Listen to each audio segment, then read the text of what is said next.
Vamos conversar agora com a advogada, doutora pela USP e vice-presidente do Instituto de Advogados de São Paulo, Marina Coelho Araújo. Bem-vinda ao Central de Notícias, doutora Marina. Doutora, vamos tentar organizar, porque são vários instrumentos jurídicos aqui que estão sendo colocados, seja por deputados e senadores, como pedidos de impeachment, pedidos de manifestação à Procuradoria-Geral da República para que seja declarada a suspeição de Toffoli e ele se afaste do cargo. E o próprio relatório da Polícia Federal, enviado ao presidente do STF, Edson Fachin.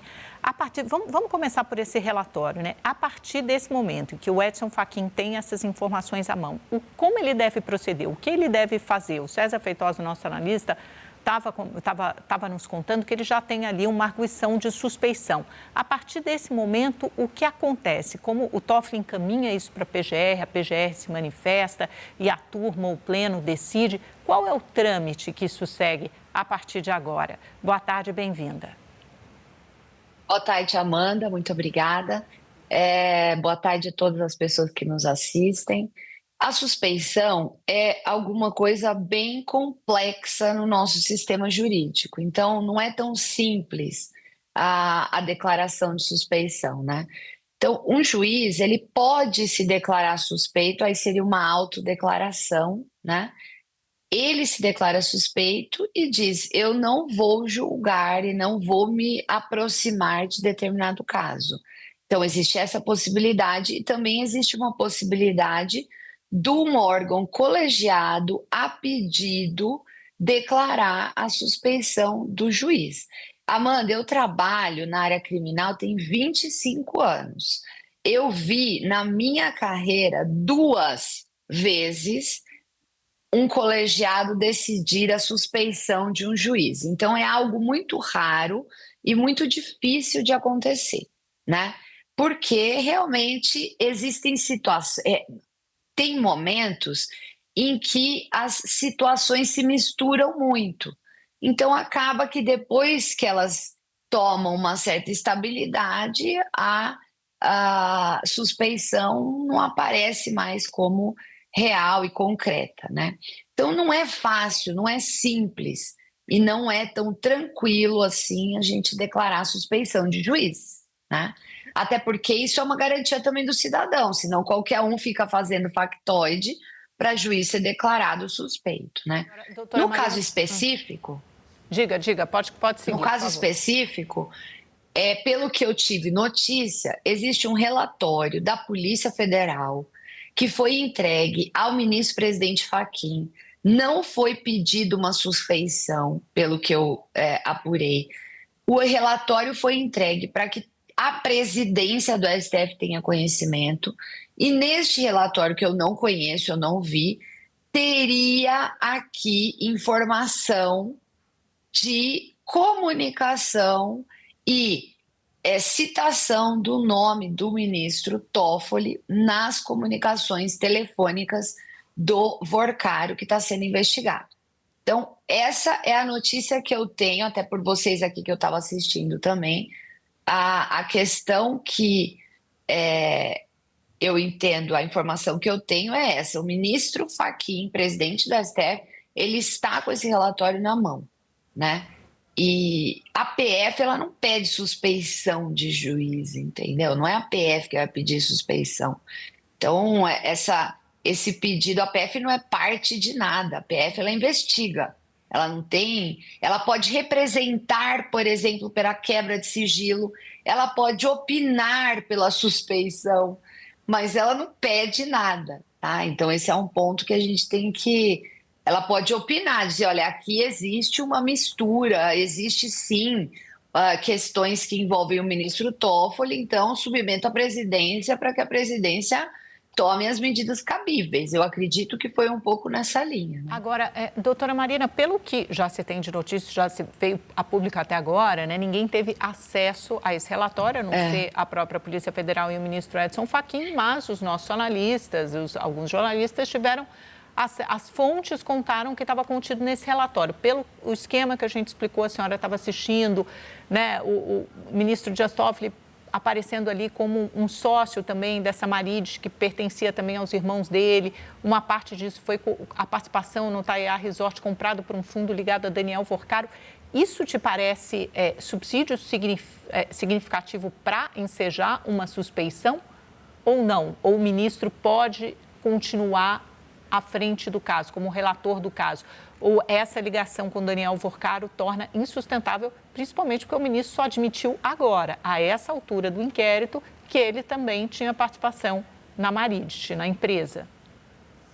Sim. Então, Amanda, tem algumas questões que eu acho importantes a gente pontuar. Primeiro, a questão é, o ministro Toffoli, ele não está impedido de ser sócio de empresa. Ele pode ser sócio de empresa, ele tem ele é um cidadão como outro qualquer. O que ele não pode fazer? Ele não é como outro qualquer, né? Ele é um ministro supremo, mas enfim, o que ele não pode fazer é gerir uma empresa. Isso ele não pode.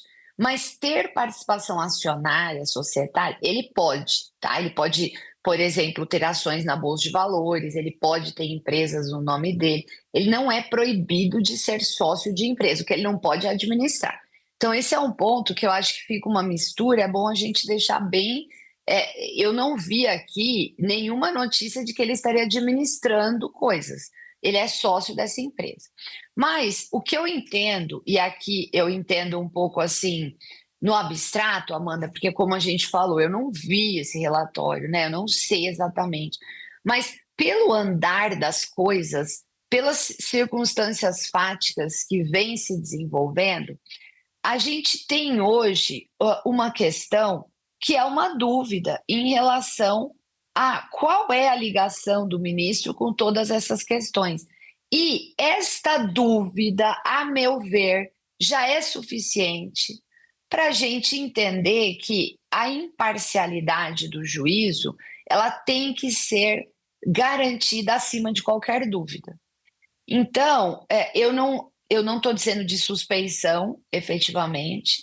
Pode ser que não haja uma suspeição, uma medida tão forte em cima dessa questão, porque, veja, o fato de alguém falar o meu nome numa chamada telefônica com outra pessoa não significa que eu tenho diretamente contato com essa pessoa.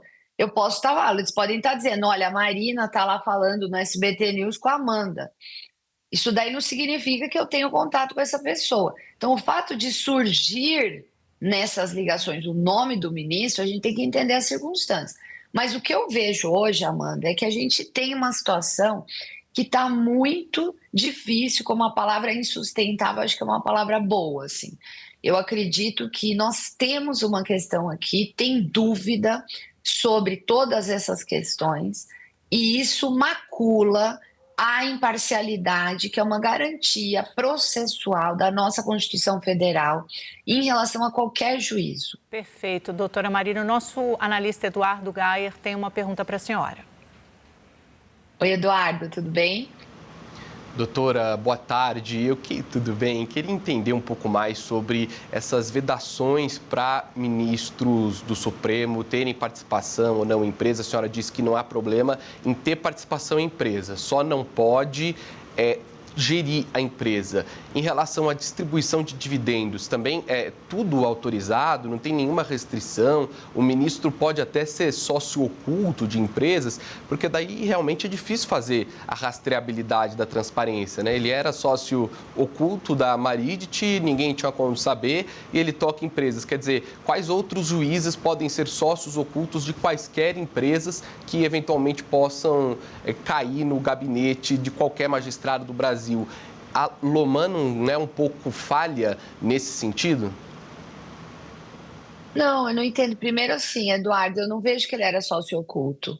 Porque a questão é, sócio oculto, o que isso quer dizer? O sistema brasileiro, por exemplo, de sociedades anônimas, ele não significa que a pessoa é oculta, né?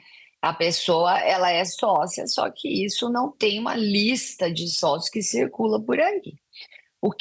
Então aí a sua pergunta é muito boa nesse sentido, porque o fato do juiz ser sócio e receber dividendos, se tiver lucro, ele é sócio, vai distribuir dividendos, ele vai receber. Então, e até eu coloco um exemplo aqui, Eduardo, vamos imaginar que eu sou filha de um grande empresário e eu virei juíza. E eu também sou herdeira da empresa do meu pai. E eu vou continuar sendo dona dessa empresa, eu só não vou poder gerir. Eu vou receber esse patrimônio, eu tenho esse direito e o fato de eu ser juíza não me tira isso. Então, o que é o problema aqui? É a transparência que você falou. Então, assim, eu como filha de um empresário, se eu fosse, né, eu não sou, meu pai é médico, mas enfim, eu como filha de um empresário, não posso julgar casos que tenham a ver com a empresa do meu pai.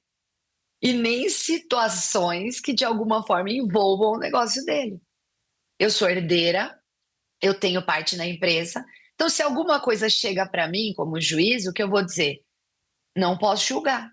Aí é uma questão de entender se está impedida ou se está suspeita, isso vai ter nuances ali. Então, eu acho que o passo é um pouquinho adiante, entendeu?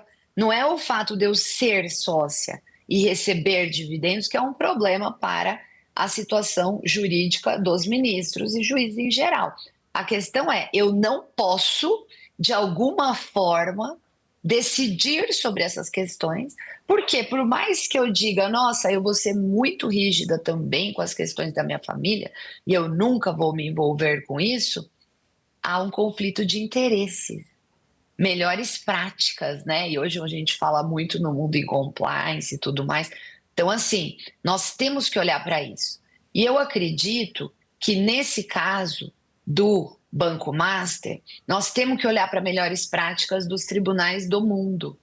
E se a gente olhar para isso, não dá para a gente sustentar que, por mais que lá na frente se explique, hoje há uma dúvida que, a meu ver, torna insustentável a relatoria do ministro Toffoli no caso do Master. Doutora Marina, acho que ficou muito clara a sua explicação, ajudou a elucidar todo esse caso intrincado. Muito obrigada, viu, pela sua presença e sua participação aqui no Central de Notícias. Muito obrigada, Amanda. Eduardo, uma boa tarde para todas.